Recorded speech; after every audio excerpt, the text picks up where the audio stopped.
vais a permitir que sea políticamente incorrecto, haciéndoos una pregunta. La pregunta es, ¿eres monárquico o republicano? Y aunque llevéis mascarillas, algunos os están haciendo ya los ojitos botes. ¿Eres monárquico o republicano? Y es una pregunta que, desde luego, en estos tiempos que corren por España, es sensible, ¿verdad? Despierta muchos colores en nuestro imaginario.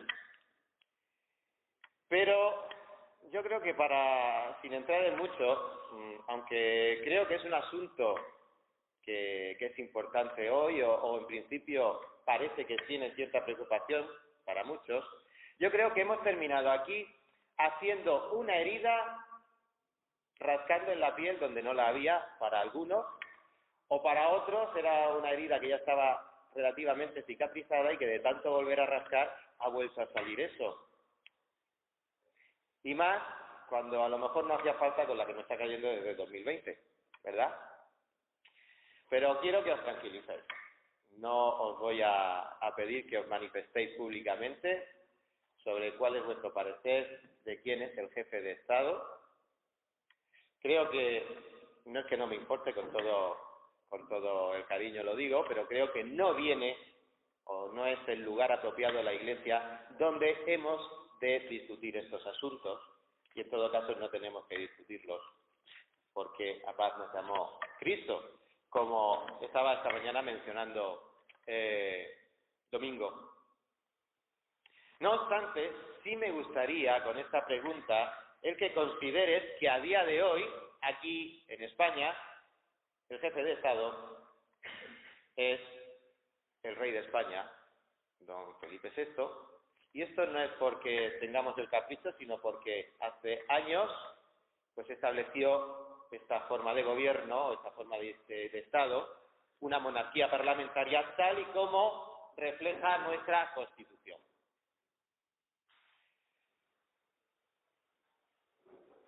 Pero todo esto lo digo porque realmente tuve duda de si este sermón lo titulaba, no sé si lo tienes puesto, ¿te presento al rey o te presento a tu rey? Y tuve dudas porque, aunque tengamos una tendencia u otra, a día de hoy tenemos rey en España, que es rey de todos los españoles, y esta mañana vamos a ver en nuestra lectura cómo vamos a presentar o vamos a poner de manifiesto a un rey, que no es cualquiera. Es el rey de todos los hombres, de todos los seres humanos. Y esto a pesar de que haya súbditos rebeldes que no lo quieran reconocer como tal. Y a esto venimos en esta mañana. Esta mañana vamos a ver al rey de todos, aceptes o no aceptes su realidad. Y por supuesto no voy a hablar de don Felipe VI, voy a hablar de Jesucristo, Hijo de Dios. Volvamos a Marcos capítulo 1, versículo 1. Recordaréis, hace un par de semanas vimos la primera parte, o básicamente la primera palabra de este versículo. Pues hoy, con la ayuda del Señor, vamos a ver las tres siguientes palabras. Principio del Evangelio de Jesucristo, Hijo de Dios. Nos quedamos con la segunda parte. Jesucristo, Hijo de Dios. Donde vamos a ver tres nombres que describen a tu rey. Jesucristo, nombre compuesto, Jesús y Cristo, Hijo de Dios. Vamos a considerar, porque son tres nombres que definen y describen a tu rey. Y lo vamos a ver en 3 puntos. El primer punto es: el nombre de tu rey es Jesús. El título de tu rey es Cristo. Y en tercer lugar, la relevancia de tu rey es que no es un rey cualquiera humano, sino nada más, nada menos, es Hijo de Dios. Tu rey es Dios, como veremos, que equivale la denominación Hijo de Dios. Si recordáis, en la semana anterior, hace 15 días, hablamos de la palabra evangelio. Primero vimos su significado, como la buena noticia, y en segundo lugar vimos que el origen de esa buena noticia no era otro, o su propietario, que Rey, Dios y Cristo, Jesucristo. Pero también recordaréis que no solo era el evangelio del Rey, de Dios, de Jesucristo, recordaréis que también era el evangelio de quién más. Era nuestro evangelio, hermanos. Una vez que ese evangelio fue proclamado, los que hemos creído en Cristo nos hemos apropiado de ese evangelio. ¿Para qué? Pues para compartirlo entre los hermanos. ¿Para qué nos hemos apropiado de ese evangelio? Para manifestarlo, proclamarlo a las personas que todavía no son creyentes, entre nuestra familia, entre nuestros amigos, hasta lo último de la tierra. Era nuestro evangelio hasta tal punto que, como vimos en el caso de Pablo, y ocurre en muchos cristianos de nuestro día, sufren por ese evangelio. Y llegamos al punto de hacerlo tan nuestro, que debiera de ser nuestra máxima motivación. Como dijo también el apóstol, predico el evangelio, y si predico el evangelio no tengo de qué enorgullecerme, ya que estoy bajo la obligación de hacerlo, dice la Nueva Versión Internacional. Ay de mí si no predico el evangelio, dice 1 Corintios 9:16. Hermanos, ay de nosotros si no predicamos nuestro evangelio, el evangelio del Rey, el evangelio de Dios, el evangelio de Jesucristo, Hijo de Dios. Bueno, eso es lo que vimos la semana pasada, pero hoy vamos a hablar con más detenimiento de, como hemos dicho, 3 nombres que describen y califican a tu Rey, no al Rey, a tu Rey. Y en primer lugar, el nombre de tu Rey es Jesús. Jesucristo, como tenemos aquí en Marcos 1:1, es un nombre compuesto, como yo soy Francisco José. Pero ahí está junto. Jesucristo es un nombre compuesto que aparece tan solamente 6 veces en los evangelios.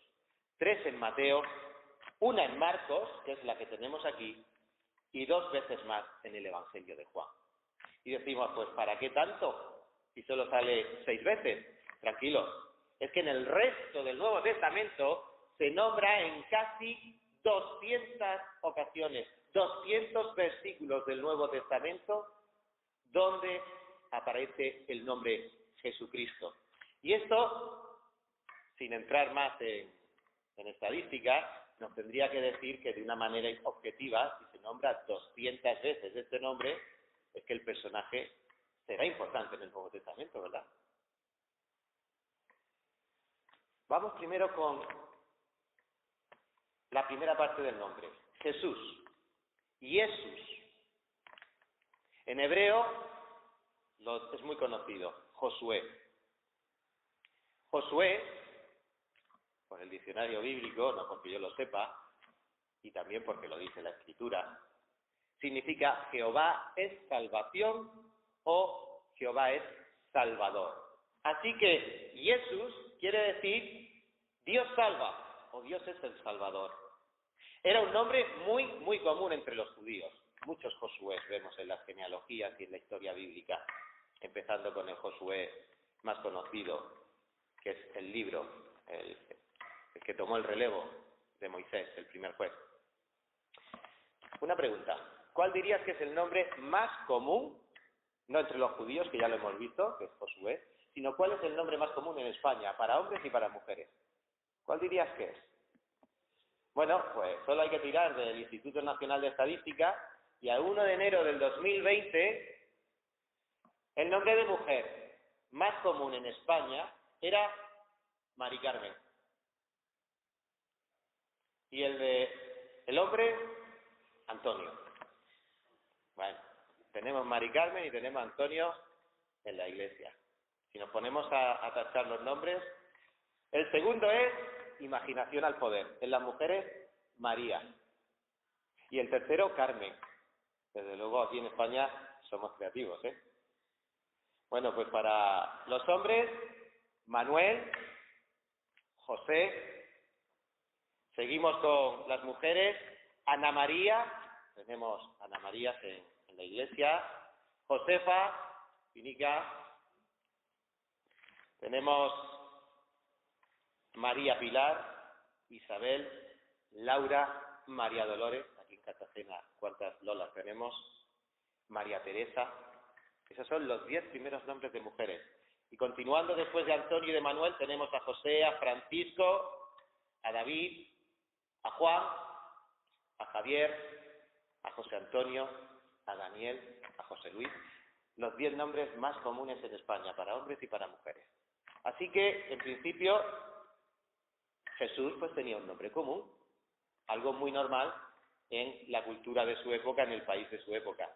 Pero el nombre personal de Jesús fue dado al Señor tras el nacimiento, y no porque a José le diera por ponerle ese nombre. Es que, ¿recordáis en Mateo 1:21? El nombre se lo puso, o dio el mandato, el ángel que se le apareció a María. Dará a luz un hijo. Su nombre, llamará su nombre Jesús, porque él salvará a su pueblo de sus pecados.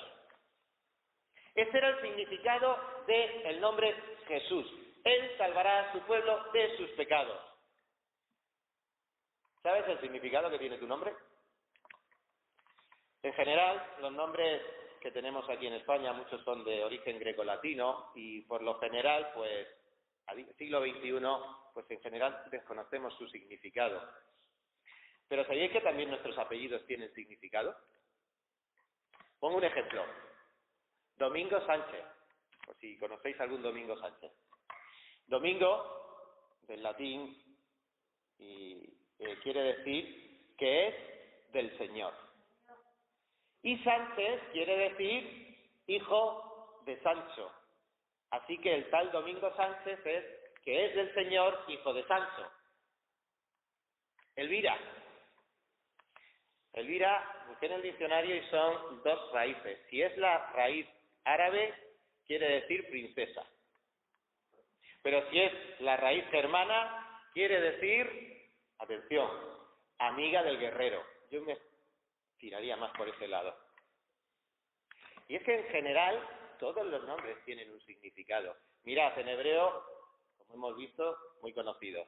A mí me tocan de cerca Natanael, regalo de Dios; Gabriela, poder y fuerza de Dios, no lo dudo, fuerza desde luego; Raquel, ovejita; Salón, paz.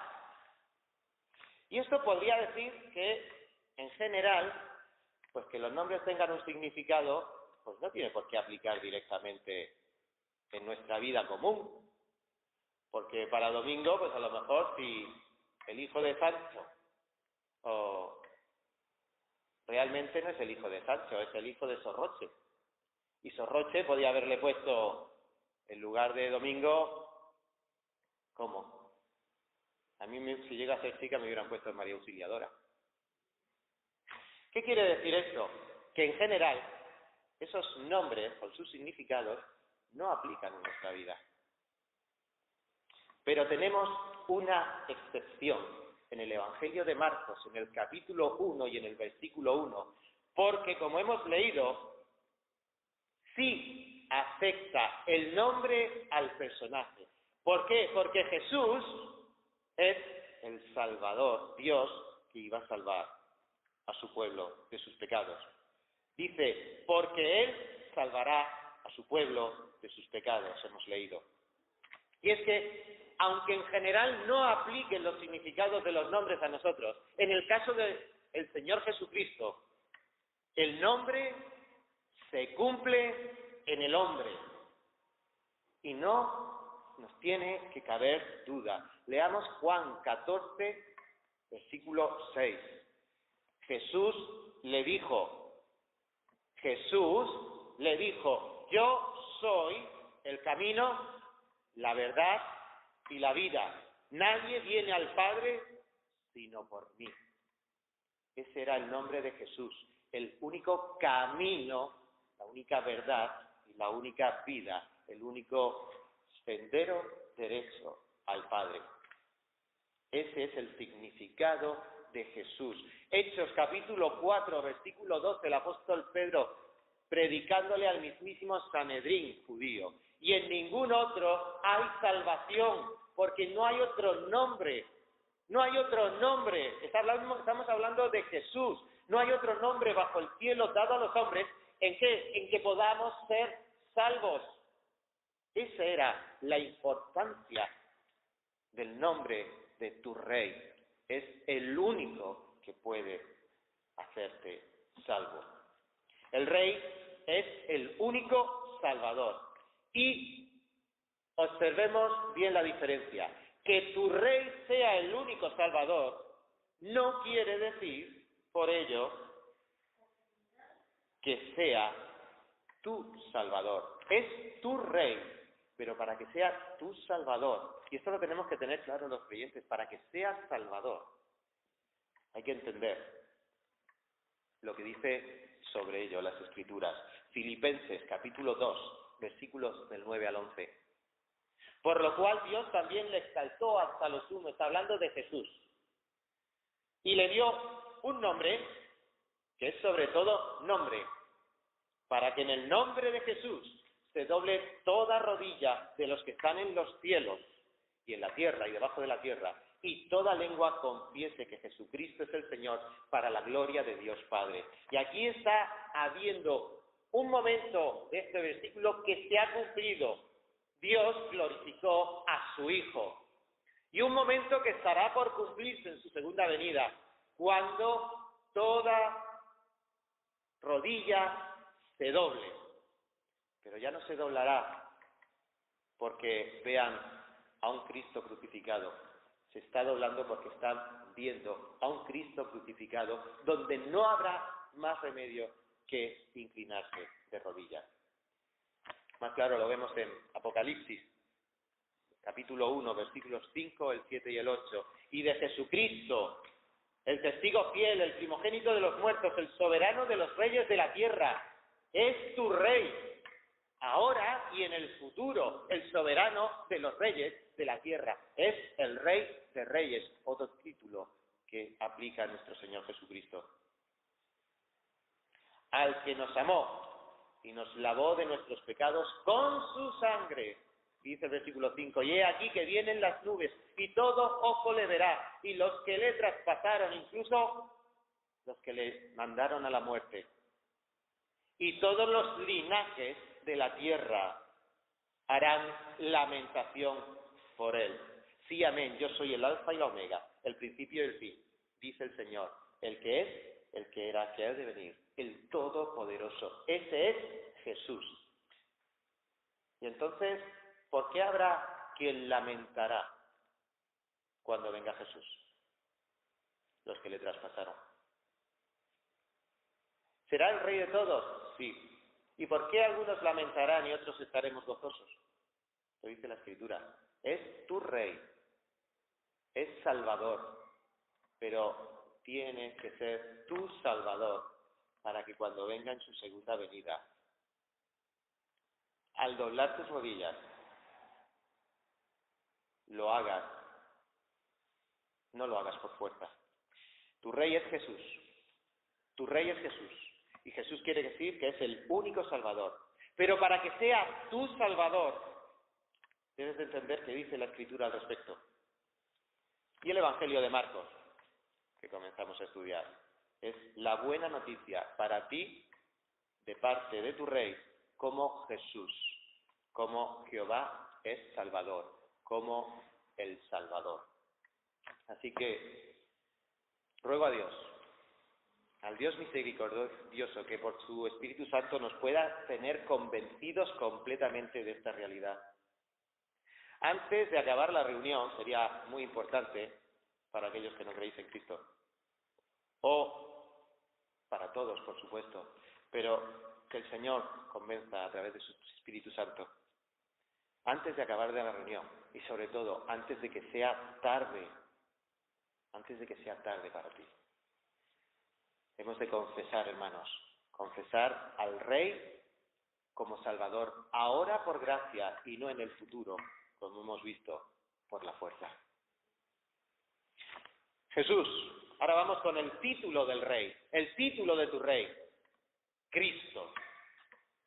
Cristo en griego, Masías en hebreo. ¿Qué quería decir esto? Pues la palabra traducida a nuestro español es el ungido.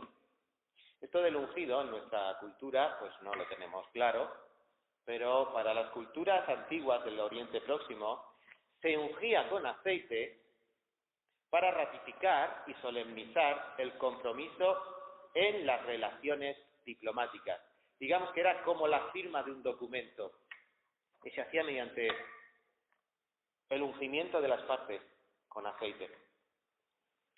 Esto se hacía en las relaciones diplomáticas a nivel estados, los contratos de negocios, los ritos nupciales e incluso la liberación de esclavos. Era la rúbrica de que algo estaba teniendo lugar y era algo importante. Además, en los ritos de allá de la antigua Mesopotamia, de lo que hoy es Irán, Irak, la unción incluía además la idea de que la persona que era ungida estaba impregnada de la actividad divina o del poder sobrenatural. Por eso, cuando vamos al contexto del Antiguo Testamento, encontramos que a los sacerdotes se les designaba como los ungidos, porque eran los que tenían ese permiso exclusivo para presentarse delante de Dios en nombre del pueblo.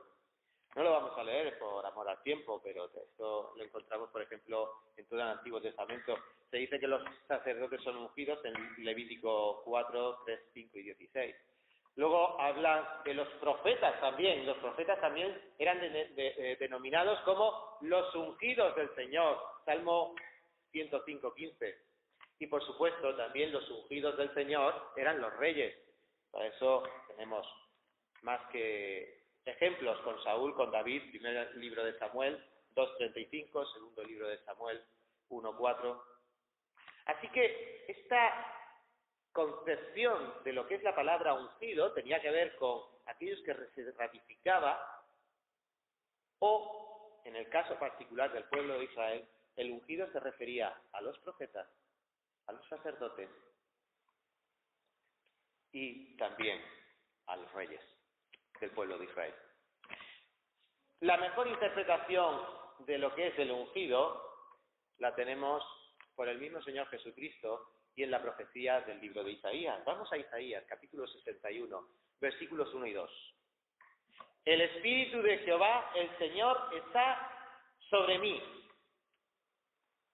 ¿Por qué? Porque me ungió Jehová, me ha enviado a predicar buenas nuevas a los abatidos, a vendar a los quebrantados de corazón, a publicar libertad a los cautivos, a los presos apertura de la cárcel, a proclamar el año de la buena voluntad de Jehová y el día de venganza del Dios nuestro, a consolar a todos los enlutados. ¿Os acordáis de ese pasaje en el libro de Lucas donde el Señor tomó en la sinagoga este texto y lo leyó? Por eso vamos a Lucas 4:21, y cuando el Señor ha leído este texto dice, y comenzó a decirles: hoy se ha cumplido esta escritura delante de vosotros. Esto era el papel del Señor como ungido. Jesús, Cristo ungido. Así que de esta forma, queridos hermanos, la Escritura lo que indica es que el portador de dicho título, tu Rey, fue ungido por el Espíritu Santo, y es la unción del Espíritu la que separó, comisionó, habilitó y ordenó a Cristo a los oficios de profeta, sacerdote y rey. Esto puede ser un poco lioso, ¿verdad? Venga, decidme que sí. Por eso, la mejor manera de ilustrar esta gran función de tu rey como profeta, como sacerdote y rey, la podemos ilustrar con un versículo de Lucas, capítulo 23, 43, que nos dice: entonces Jesús le dijo, de cierto te digo que hoy estarás conmigo en el paraíso. ¿A quién se lo dijo? Al ladrón de la cruz. Ahora imaginemos, el ladrón de la cruz, ¿cuánto tiempo ha estado con el Señor en la cruz? Unas poquitas horas. Unas poquitas horas.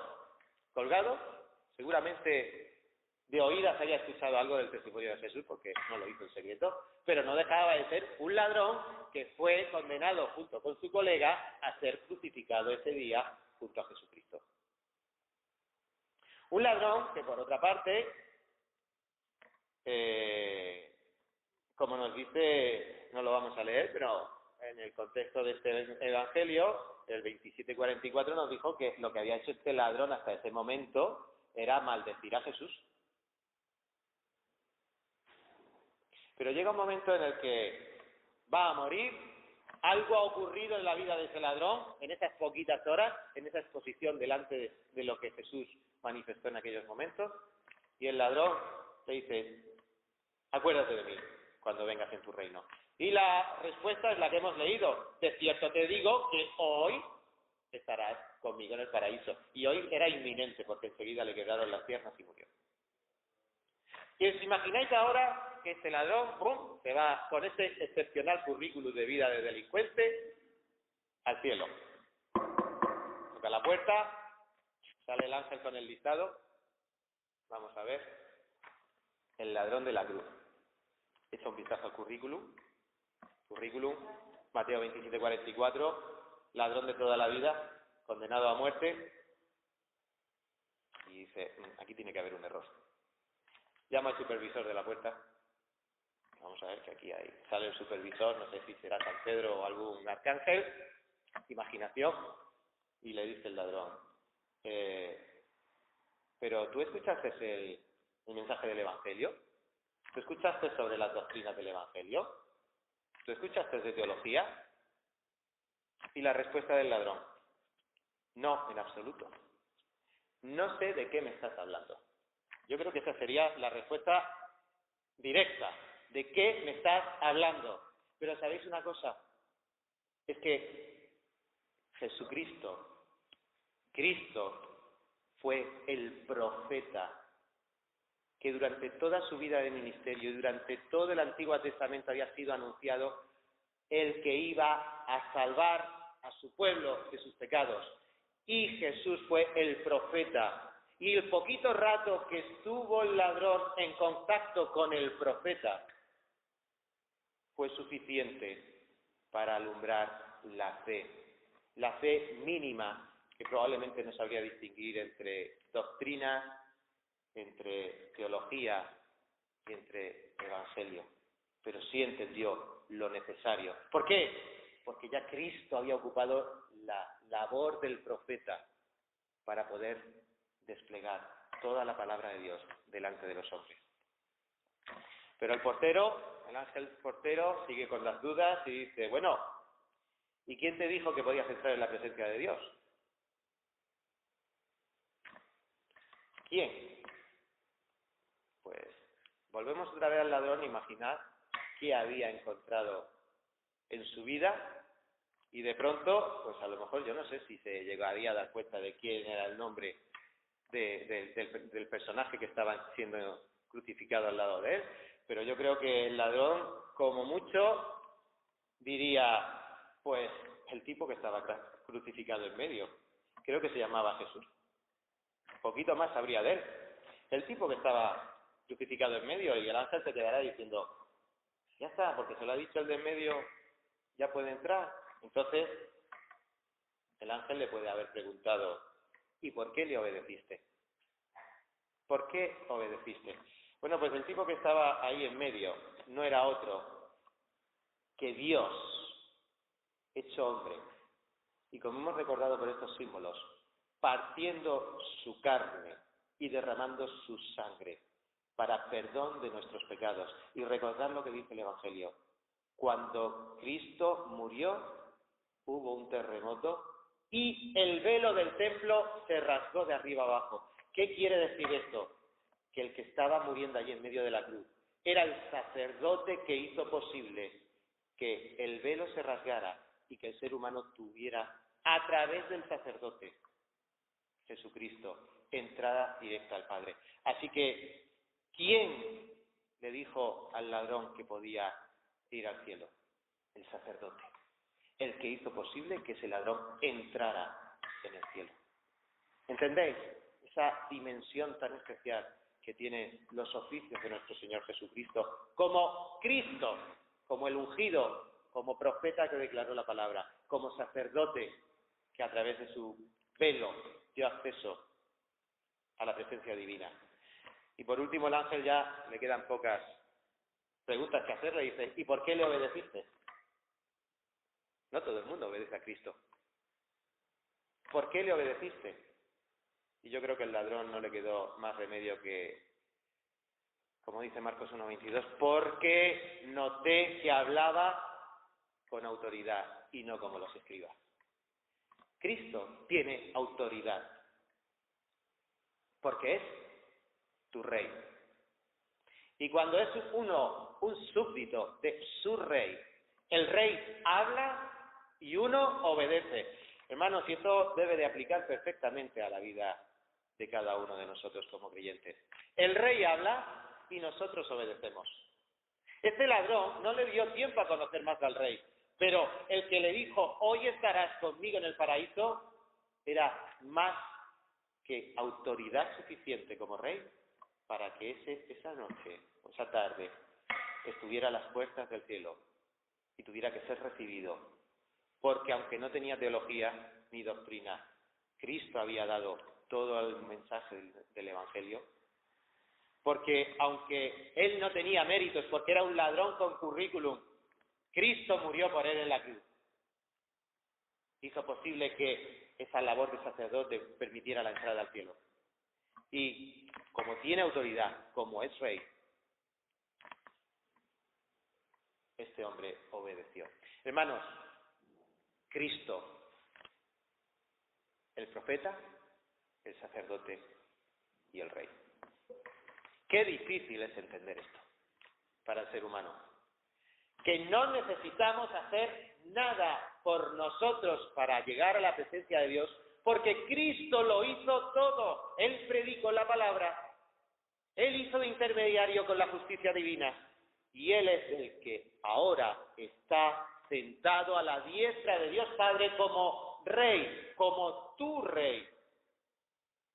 Aquí radica la importancia de Cristo como el Mesías, como el ungido de Dios. Si el Evangelio de Marcos es de Jesucristo, el exclusivo Salvador, como vimos, el ungido como profeta, sacerdote y rey, para que alcances salvación y alcancemos santificación. Así que ruego otra vez que nuestro Dios misericordioso nos convenza de esta realidad por medio del Espíritu Santo, a través de su Escritura, antes de acabar la reunión, antes de que sea tarde, antes que siempre será mejor confesar al Rey, ungido de Dios, por gracia, que no al final de los tiempos, por fuerza. Y en tercer lugar, queridos hermanos, amigos, vamos a hablar de la relevancia de tu Rey, que es Hijo de Dios. Hemos visto el nombre, Jesús, hemos visto el título, Cristo, Mesías. Vamos a ver la relevancia. ¿Qué trascendencia tiene este personaje que es nombrado en casi 200 ocasiones en el Nuevo Testamento? Pues que es Hijo de Dios. Estas tres palabritas, Hijo de Dios, en los originales más antiguos no se encuentran, pero en la mayoría de las copias posteriores están presentes. Y como está en nuestra Reina Valera, pues no nos la vamos a quitar de en medio. Vamos a considerar qué quiere decir o qué trascendencia tiene Hijo de Dios. Porque habitualmente, hacemos un paréntesis, los seres humanos en general se apuntan a ser todos hijos de Dios. Se dice, todos somos hijos de Dios. Pero esto se suele decir de una manera ligera o indolente. ¿Realmente esta afirmación de que todos los seres humanos son hijos de Dios está avalada por las Escrituras? Algunos podéis tener la duda y decir, hombre, claro. Veamos lo que dice la Escritura. Juan, capítulo 1. Vamos a leer la segunda parte del versículo 10 hasta el 13. En el mundo estaba, y el mundo por él fue hecho, pero el mundo no le conoció. A los suyos vino, y los suyos no le recibieron. Mas a todos los que le recibieron, a los que creen en su nombre, les dio potestad, les dio el poder de ser hechos hijos de Dios, los cuales no son engendrados de voluntad de carne, ni de sangre, ni de varón, sino de Dios.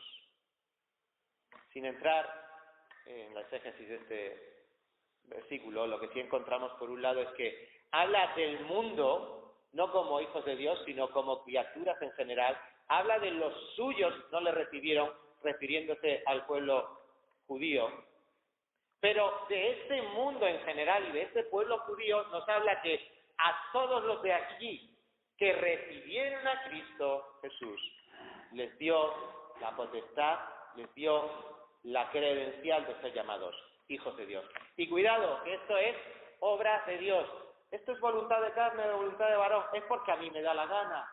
Hermanos, por mucho que digamos o oigamos ahí fuera, todos somos hijos de Dios. Esto no es cuestión de que todos quieran ser hijos de Dios porque lo han dicho ellos, sino porque Dios les da en Cristo Jesús, en base a la obra del Rey, del profeta, del Mesías, como hemos visto con el ladrón en la cruz, aunque no te ha dado tiempo a profundizar, pero si la base la ha hecho Dios, en Cristo Jesús somos salvos.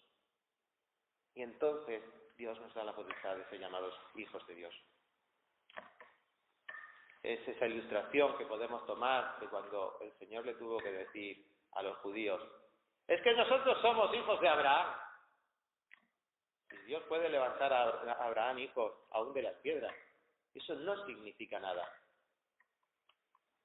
Pero, hermanos, respecto a Jesucristo, dicho esto, respecto a Jesucristo, Él sí es hijo de Dios. Y esto es lo que nos deja claramente las Escrituras. Respecto a Jesucristo, Él sí es hijo de Dios. Como lo confirma el mismo Padre, aquí en Marcos capítulo 1, versículo 11. Y vino una voz de los cielos que decía, tú, refiriéndose a Jesús, eres mi Hijo amado, en ti tengo complacencia, en ti me alegro. Lo dijo Dios mismo respecto a Cristo, Él es mi Hijo. Lo afirmó el propio Jesús en Juan capítulo 10, versículo 30. Yo y el Padre, uno somos. Y aquí ese yo y el Padre, uno somos, no quiere decir, como podemos interpretar, Dios y Jesús eran uña y carne, eran un equipo perfecto. No. El uno ahí quiere decir unidad y esencia. Ahí Cristo no estaba diciendo, yo soy uña y carne con Dios. Ahí estaba diciendo, somos la misma esencia. Yo y el Padre, uno somos, esa divinidad. También lo confesaron sus discípulos. Nos vamos a Juan capítulo 24, versículo 28. Respondió Tomás y le dijo, Señor mío y Dios mío, aún desde la temprana fe de sus discípulos. Ellos tuvieron que confesar que tenían delante a Dios. ¿Quién es este que aún los vientos y el mar le obedecen? Es Dios. Pero no solo desde los evangelios, es Dios, es Cristo, son sus discípulos. A lo largo de todo el Nuevo Testamento lo vamos a ver. Romanos 9:5. de quienes son los patriarcas y de los cuales según la carne vino Cristo, el cual es Dios sobre todas las cosas, bendito por los siglos. Amén. El cual es Dios. Filipenses capítulo 2, versículo 6, el cual, siendo en forma de Dios, no estimó el ser igual a Dios como cosa que aferrarse. Colosenses 2:9, porque en él habita corporalmente toda la plenitud de la deidad. Apocalipsis 1:8 que leímos antes, yo soy el alfa y la omega, el principio y el fin, dice el Señor, el que es, el que era, el que ha de venir, el Todopoderoso. ¿Y por qué insistir en todo esto? Hermanos, amigos, porque ante tales afirmaciones podemos concluir que en el Evangelio de Marcos se presentan las buenas noticias de parte de tu Rey. Y este Rey es Dios mismo, que tomó forma de hombre hace 20 siglos. Y su mensaje está llegando a nosotros en esta mañana, a través de Marcos 1:1, a través del Evangelio de Marcos. Y recordad, como decíamos la semana anterior, esto es el conjunto de ese titular impactante. El titular impactante. ¿Quién se está presentando en ese Evangelio? A los romanos de la época. ¿Quién os creéis que tenéis delante? ¿A César, el divino? Tenéis al mismísimo Dios, creador de los cielos y de la tierra, que se está dirigiendo a vosotros. Y 2000 años más tarde continúa dirigiéndose a los seres humanos y a nosotros en esta mañana, en este lugar. Si se dice que Jesús fue un hombre sabio y bueno, pero se niega su divinidad tal como queda declarada en este versículo de Marcos 1:1, y que fue declarada por los profetas, y que fue declarada por los apóstoles, y que ha sido declarada por los cristianos de todos los tiempos, y fue declarado por él mismo. Si se dice que fue un hombre sabio y nuevo, y se niega su divinidad declarada a lo largo de los 2000 años de historia de la Iglesia, se están destruyendo los cimientos de la esperanza del cristianismo. Se están destruyendo nuestros cimientos de fe. Que se quede como un hombre bueno, de esos hemos tenido muchos, entre comillas, a lo largo de la historia. Pero Cristo fue y es Dios, desde la eternidad y hasta la eternidad, como hemos leído en Apocalipsis 1:8, el Todopoderoso. En caso de que no sea Dios, dejemos de predicar, dejemos de creer, porque si no es Dios, como declara Marcos 1:1 y toda la Escritura, estamos ante el mayor farsante y embaucador y estafador de la historia. Pero no hay dicotomía. O es una cosa o es la otra. Así que terminamos. Y terminamos otra vez, y ruego por tercera vez, que nuestro Dios misericordioso te convenza y nos convenza de esta realidad por medio de su Espíritu Santo. Ahora que finalizamos esta reunión, antes de que sea demasiado tarde para ti,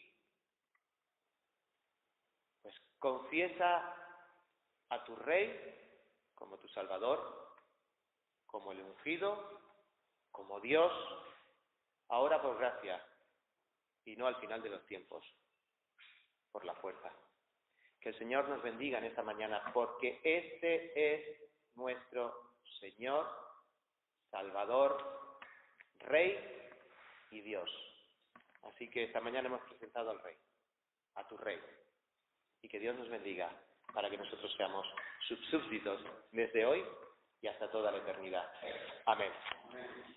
Señor, queremos en esta mañana otra vez darte las gracias por tu palabra que es viva y eficaz, es cortante como espada de doble filo, y necesitamos, Señor, que llegue a lo más profundo de nuestro corazón, para que lo transforme el corazón de todos los aquí presentes para salvación y también para santificación, Señor, y sobre todo para la gloria de tu nombre. porque tú vas buscando adoradores que te adoren en espíritu y en verdad. Y no porque es una buena situación para el ser humano, sino que es para tu gloria. Y nosotros, tu iglesia aquí, en este lugar, en Cartagena, deseamos que tu gloria sea manifestada a través de este lugar, a través de nuestras vidas, para salvación y para vida eterna. Y sobre todo, para que tu nombre sea honrado y continúe siendo manifestado hasta que tú vengas a por tu pueblo y en juicio. Gracias, Señor, por esta reunión hermosa, porque hemos podido recordar las grandes cosas que tú has hecho en nuestra vida. Y te pedimos ahora que nos despidas en paz y nos lleves con tu palabra a nuestros hogares y con tu palabra en nuestro corazón pueda salir a lo largo de la semana por nuestra boca y por nuestros hechos para testimonio tuyo. En el nombre de Cristo Jesús. Amén.